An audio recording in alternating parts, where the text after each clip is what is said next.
La salle de conférence ultra-moderne de Summit Venture ressemblait à un tombeau. 6 investisseurs en costume hors de prix étaient assis autour de la table polie, affichant des expressions mêlant ennui et mépris à peine dissimulés. Je venais de terminer ma présentation sur Nuratech, ma plateforme d'analyse prédictive alimentée par l'IA, capable de révolutionner la gestion des chaînes d'approvisionnement. Qu'on soit bien clair, dit Michael Thorne, associé directeur chez Summit, avec un rictus. Vous pensez avoir développé une appli qui peut prédire les perturbations des chaînes d'approvisionnement mieux que les systèmes d'Amazon ? Mieux que ce pourquoi Target et Walmart ont dépensé des milliards ? Je restais droite, tablette en main, l'interface de la plateforme toujours affichée sur l'écran derrière moi. Les résultats parlent d'eux-mêmes. Nuratech a atteint un taux de précision de 97% dans la prédiction des perturbations jusqu'à 6 mois à l'avance. Ça ne vaut rien, coupa Thorne, en se laissant aller contre le dossier de son fauteuil. Votre produit ne vaut rien, mademoiselle Morgan. Vous êtes une ingénieure logicielle sans expérience commerciale, sans client majeur, et sans la moindre compréhension du fonctionnement réel des logiciels d'entreprise. Les autres investisseurs acquiescèrent, refermant déjà leur portefeuille, me rayant de leurs esprits. Leur décision était prise avant même que je n'entre dans la pièce. Merci pour votre temps, dis-je calmement en rassemblant mes affaires. Mes mains ne tremblaient pas. Ma voix ne faiblissait pas. J'avais appris depuis longtemps que montrer la moindre faiblesse dans ce genre de salle était fatal. Alors que je franchissais la porte, j'entendis l'un d'eux ricaner. Tu te rends compte ? Elle pensait vraiment pouvoir rivaliser avec Amazon. Je souris à peine, pensant à l'email qui m'attendait dans ma boîte de réception, celui que je n'avais pas eu le droit d'évoquer. Celui envoyé par le responsable des acquisitions stratégiques d'Amazon, me demandant une démonstration privée de Nuratech la semaine prochaine. Mais ça, ce serait pour plus tard. D'abord, j'avais une histoire à raconter. Une histoire qui avait commencé 3 ans plus tôt, dans une pièce bien différente, avec un tout autre genre de rejet. 3 ans plus tôt. Je suis désolée, Olivia, mais nous allons devoir nous séparer de vous. J'étais assise dans le bureau de mon superviseur chez Global Logistics Solutions, fixant l'homme qui venait de mettre fin à mes 8 années de carrière en tant que développeuse de logiciels pour la chaîne d'approvisionnement. Dave Miller se tortillait sur son siège, essayant d'avoir l'air compatissant, mais paraissant surtout soulagé. Le système de prédiction automatisé que vous avez proposé est tout simplement trop expérimental. Trop risqué. Nous devons nous en tenir aux solutions éprouvées. Je hochai lentement la tête, pensant aux centaines d'heures passées à analyser les défaillances de la chaîne d'approvisionnement, au schéma que j'avais découvert, à la solution que j'avais conçue pendant mon temps libre. Je leur avais montré comment leur système actuel manquait des signes d'alerte cruciaux, comment il échouait à relier entre elles des données apparemment sans rapport, mais qui pouvaient signaler des perturbations des mois à l'avance. Ils n'avaient pas simplement rejeté mon idée. Ils m'avaient licencié pour l'avoir développée de manière indépendante, prétendant que cela violait mon contrat de travail. Ils voulaient du sûr, du prévisible, du médiocre. Je leur ai donné ce qu'ils voulaient, un départ discret, un accord de confidentialité signé, la promesse de ne pas concurrencer directement leurs systèmes obsolètes. Ce qu'ils ignoraient, c'est que j'avais déjà préparé le terrain pour quelque chose de bien plus grand. La prime de départ qu'ils m'ont proposée, 6 mois de salaire, ne marquait pas la fin de ma carrière chez GLS. C'était le capital de départ de ma révolution. Je passais le premier mois à construire le cœur de Nuratech dans mon bureau à domicile, des journées de 18 heures, alimentées par le café et la détermination. Mes économies fondaient. Mes amis s'inquiétaient. Ma famille me suggérait des options de carrière plus réalistes. Mais moi, j'avais vu quelque chose que ne pouvait pas voir. Dans les immenses ensembles de données que j'avais analysés chez GLS, dans les innombrables perturbations de chaînes d'approvisionnement que j'avais étudiées, il y avait des schémas, des connexions subtiles que les analystes humains rataient, des signaux d'alerte précoces que les logiciels existants ne détectaient pas. La percée survint à 3 heures du matin, un mardi, 4 mois après mon licenciement. Je travaillais sur un nouveau type de réseau neuronal, qui traiterait les données logistiques autrement. Plutôt que de chercher des relations directes de cause à effet, il identifiait des motifs complexes à travers des facteurs apparemment sans lien. Les conditions météorologiques en Asie du Sud-Est. Le sentiment sur les réseaux sociaux à propos des entreprises manufacturières. Les fluctuations monétaires sur les marchés émergents. De légers retards d'expédition, insignifiants en apparence. Mais en les connectant correctement, en laissant y avoir l'ensemble du tableau, ils devenaient des signaux d'alerte limpides de perturbations majeures. Je l'ai appelé le Nexus Protocol, un système d'IA capable de percevoir les fils invisibles qui relient les chaînes d'approvisionnement mondiales, prédisant les problèmes avant même qu'ils n'émergent. Le premier test fut réalisé à partir de données historiques, issues de la crise de la chaîne d'approvisionnement d'un grand fabricant d'électronique en 2019. Nuratech avait identifié les signaux d'alerte 6 mois avant que la perturbation ne survienne, des signaux qu'aucun autre système, qu'aucun analyste humain, n'avait remarqués. J'ai effectué d'autres tests, chaîne d'approvisionnement pharmaceutique, pièces automobiles, inventaire de détails. À chaque fois, Nuratech a détecté les schémas. À chaque fois, il a prédit les perturbations avec une précision déconcertante. Au bout du 5e mois, j'avais un prototype fonctionnel. Au bout du 6e, j'avais déposé mes premiers brevets. Ce que je n'avais pas, c'était de l'argent. L'indemnité de licenciement touchait à sa fin, et l'infrastructure pour l'IA coûte cher. C'est alors que j'ai rencontré Sophia Martin. Elle m'a trouvé via un forum technologique, où j'avais posté quelques questions théoriques sur l'architecture des réseaux neuronaux. Ancienne dirigeante dans le secteur de la logistique, devenue investisseuse providentielle, elle a immédiatement compris ce que j'étais en train de créer. Ce n'est pas simplement un logiciel, m'a-t-elle dit lors de notre premier café. C'est un bouleversement fondamental dans notre manière de comprendre la dynamique des chaînes d'approvisionnement. Elle a investi 250 000 $ pour 5% des parts. Mais surtout, elle m'a ouvert son réseau. Des petites entreprises prêtes à tester le système en version bêta.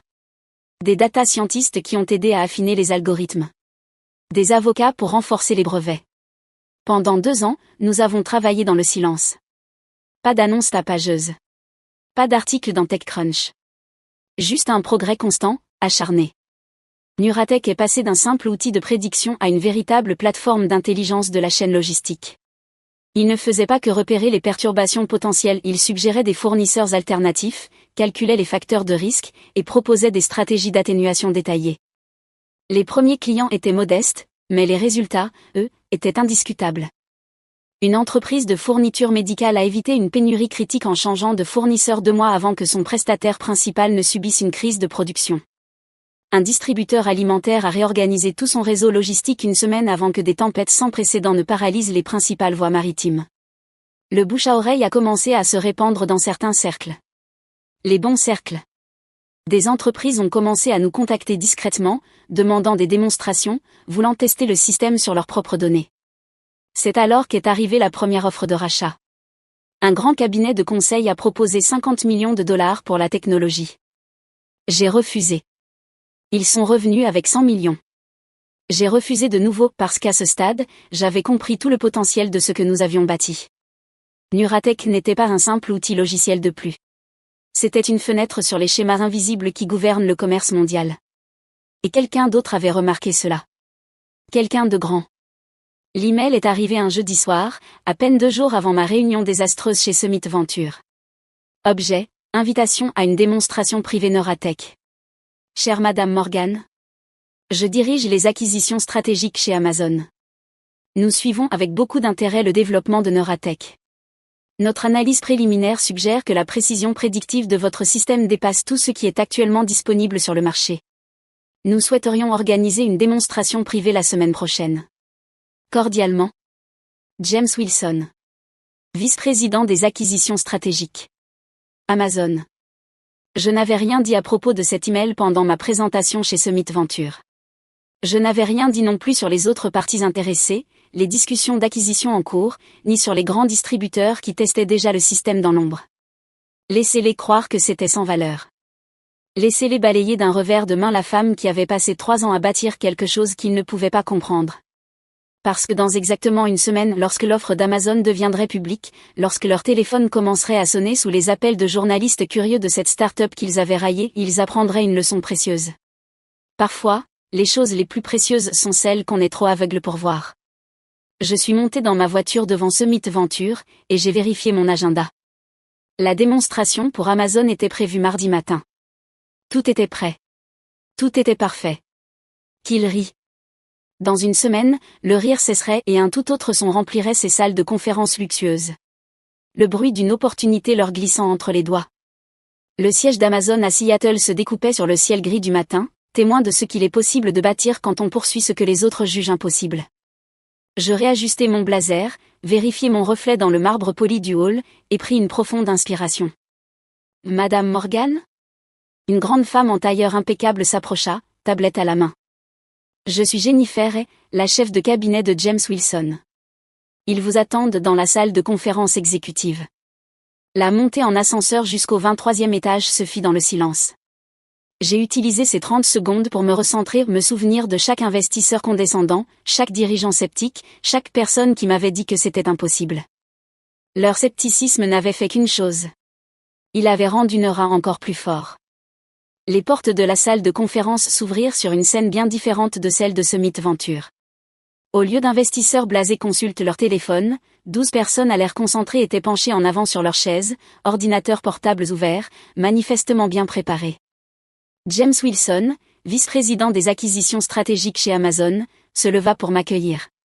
Il était plus jeune que je ne l'avais imaginé, la quarantaine peut-être, avec l'énergie focalisée de quelqu'un qui passe sa vie à évaluer des technologies révolutionnaires. « Madame Morgan », dit-il en me serrant la main fermement. « Merci d'être venue. Nous avons analysé les résultats des tests de Neuratech au cours du mois dernier. Franchement, ils semblent trop beaux pour être vrais. » Je souris en installant mon ordinateur.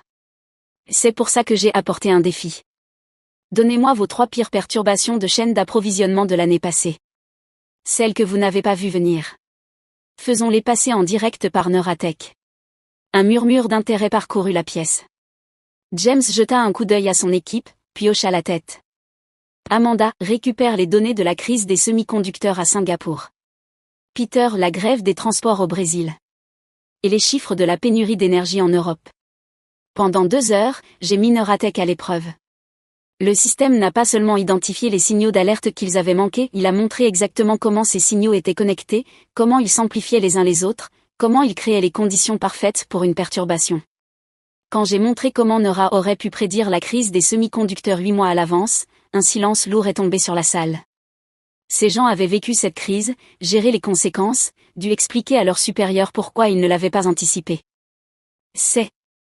James s'arrêta, choisissant ses mots, considérablement plus avancés que tout ce que nous avons évalué.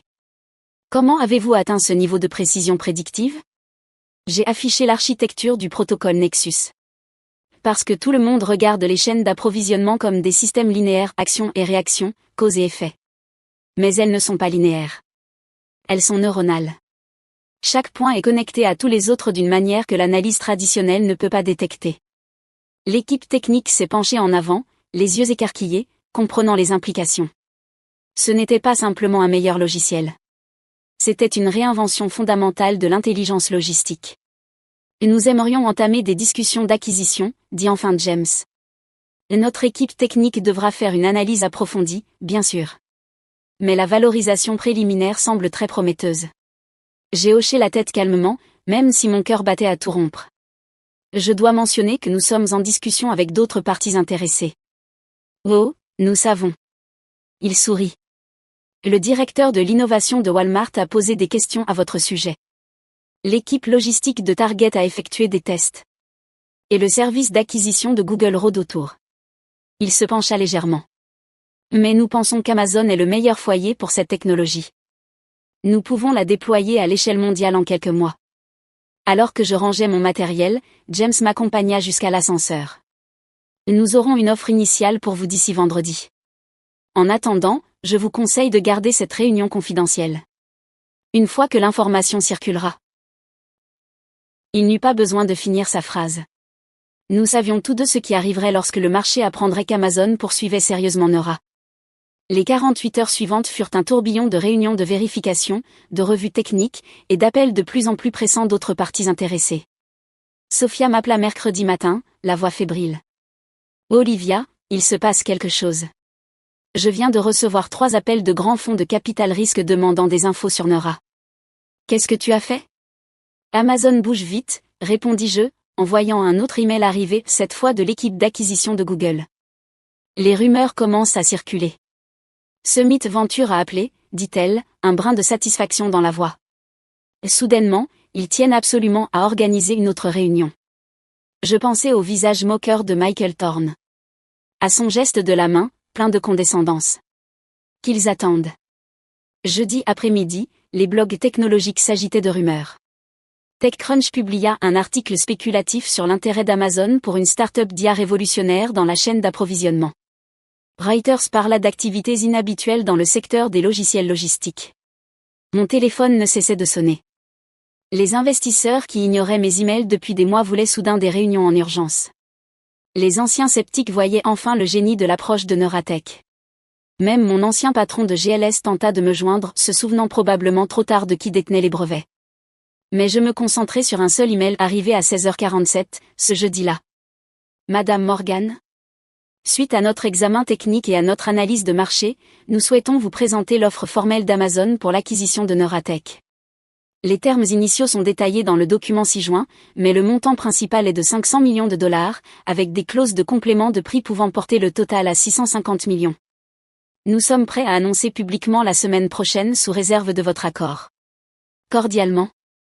James Wilson. VP des acquisitions stratégiques. Amazon. Je restais assise dans mon bureau à domicile, fixant le chiffre à l'écran. Un demi-milliard de dollars voire plus pour une technologie qu'ils disaient irréalisable.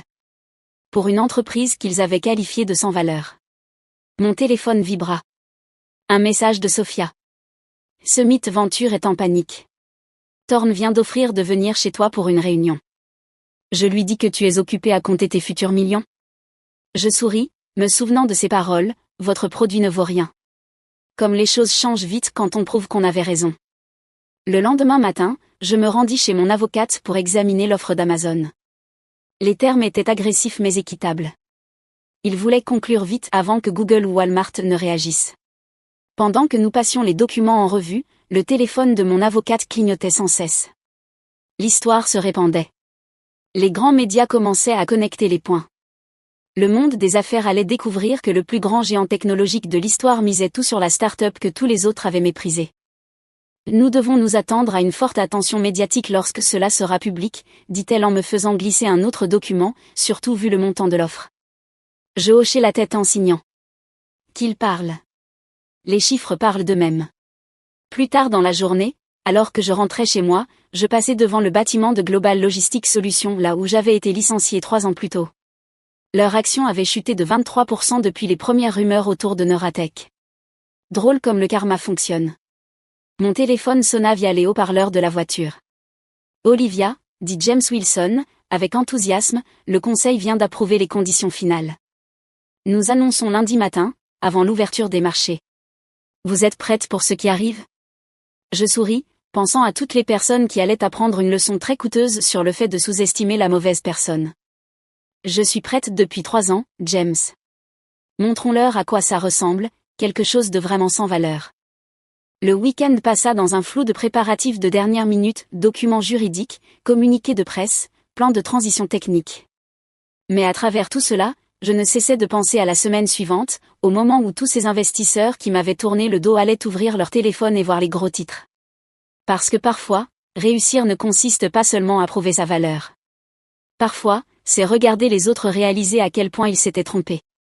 Et le lundi matin, quand le communiqué de presse d'Amazon fut diffusé, quand le monde des affaires explosa à l'annonce de l'acquisition à 500 millions de dollars, quand les téléphones de Summit Venture se mirent à sonner sans relâche avec des appels furieux d'investisseurs se demandant comment ils avaient pu laisser passer cette opportunité, moi, je serais tranquillement assise dans mon bureau, lisant chaque article, savourant chaque mot.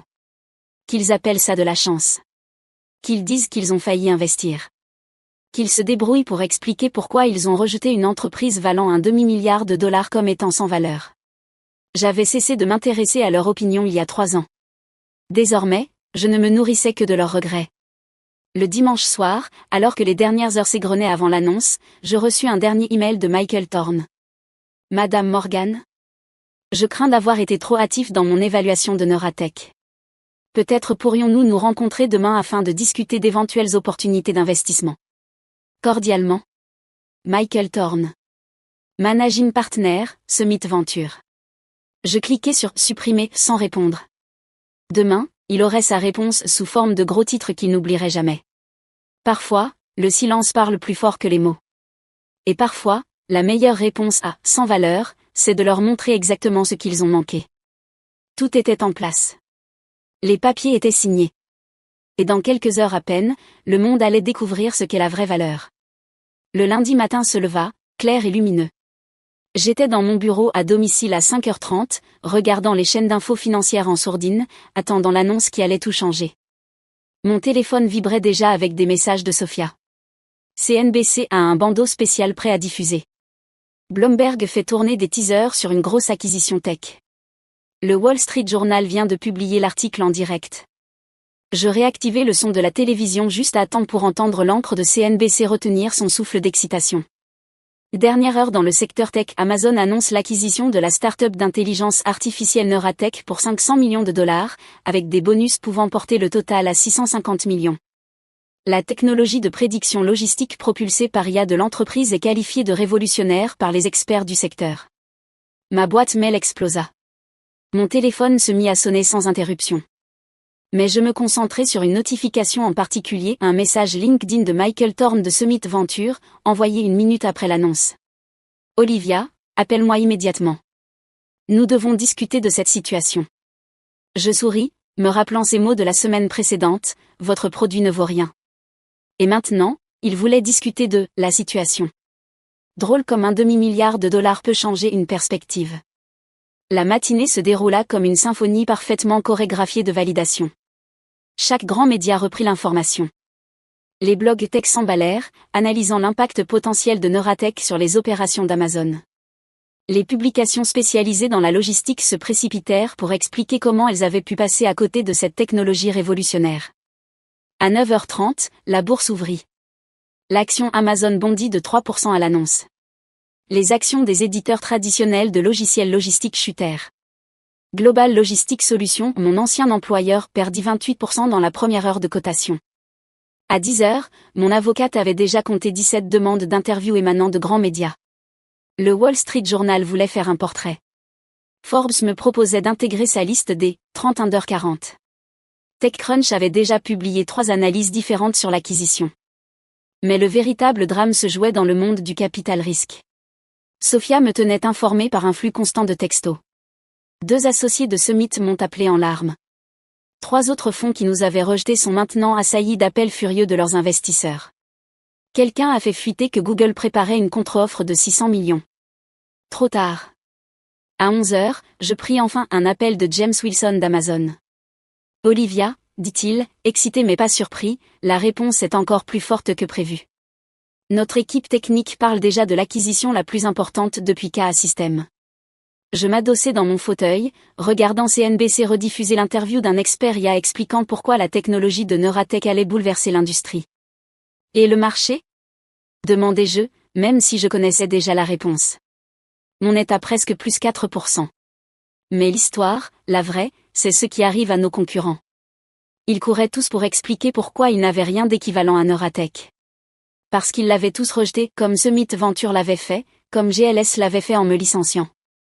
À midi, j'ai reçu un email inattendu de Dave Miller, mon ancien supérieur chez GLS. Olivia, je te dois des excuses. Lorsque nous t'avons licencié, nous avons commis une erreur terrible. Je m'en rends compte aujourd'hui. Le conseil d'administration pose des questions sur la manière dont nous avons pu passer à côté de cette opportunité. Je ne suis pas sûr de survivre aux répercussions.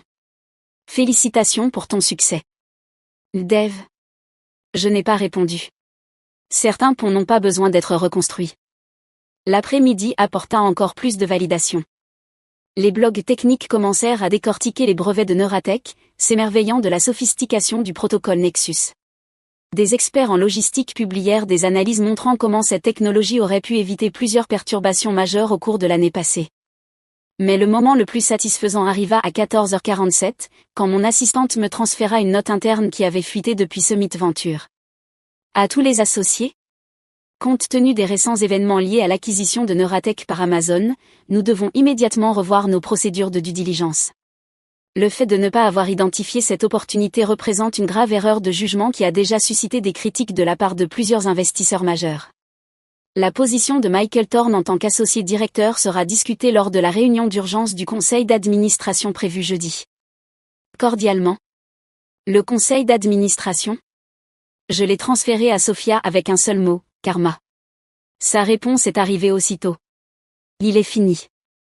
2 autres associés viennent de m'appeler pour savoir si tu envisagerais de les laisser investir dans ta prochaine entreprise. Apparemment, être la personne qui a qualifié une boîte à 500 millions de sans valeur, ce n'est pas top pour la carrière. En fin de journée, l'histoire avait évolué au-delà d'une simple annonce d'acquisition. C'était devenu une étude de cas sur la manière dont le capital risque traditionnel passe souvent à côté de technologies révolutionnaires à cause de biais et d'arrogance. CNBC a diffusé un segment spécial intitulé « Le point aveugle à 1 milliard, pourquoi les capital risqueurs ratent les ruptures technologiques ?» Ils ont interrogé des experts sur les raisons pour lesquelles les firmes établies échouent à reconnaître le potentiel transformateur de certaines innovations. Summit Venture a été mentionné à plusieurs reprises et pas en bien. Lorsque le soleil s'est couché, je me suis enfin autorisé à vraiment ressentir la validation, la revanche, la satisfaction pure et indéniable d'avoir eu raison, de la manière la plus publique qui soit. Mon téléphone a vibré une dernière fois. Un message de James Wilson. Le conseil veut accélérer l'intégration. Tu pourrais venir à Seattle la semaine prochaine? On voit plus grand que la simple logistique maintenant. Ça pourrait tout transformer. J'ai répondu que j'étais partante, puis je suis allée à la fenêtre, observant les lumières de la ville s'allumer à la tombée de la nuit. Il y a 3 ans, je me tenais à une autre fenêtre, venant d'être licenciée, me demandant si j'étais folle de croire en mon idée. Aujourd'hui, cette idée valait un demi-milliard de dollars. Et ceux qui avaient ri couraient maintenant après des explications pour leur aveuglement. Le lendemain matin, j'avais un rendez-vous important. Un petit déjeuner avec Sophia pour parler d'avenir. Elle m'attendait à notre café habituel, le sourire aux lèvres, l'air d'un chat ayant attrapé un canari particulièrement dodu. Alors, dit-elle en s'asseyant, j'ai compté au moins 30 firmes de capital risque qui prétendent maintenant avoir presque investi dans Neuratech. C'est drôle comme tout le monde voit la vision une fois que c'est trop tard. Je souris en remuant mon café. Des nouvelles de Summit? Effondrement total. 3 investisseurs majeurs se sont retirés. Thorne est sur le point d'être éjecté. Apparemment, laisser passer la plus grosse acquisition tech de l'année à cause de ton arrogance, c'est mauvais pour les affaires. Nous avons passé l'heure suivante à planifier la suite. Amazon voulait déployer Neuratech à l'échelle mondiale, mais il voyait aussi des applications au-delà de la chaîne d'approvisionnement. La technologie sous-jacente, cette capacité à détecter des motifs dans des systèmes complexes, pouvait révolutionner tout, des marchés financiers à la science du climat.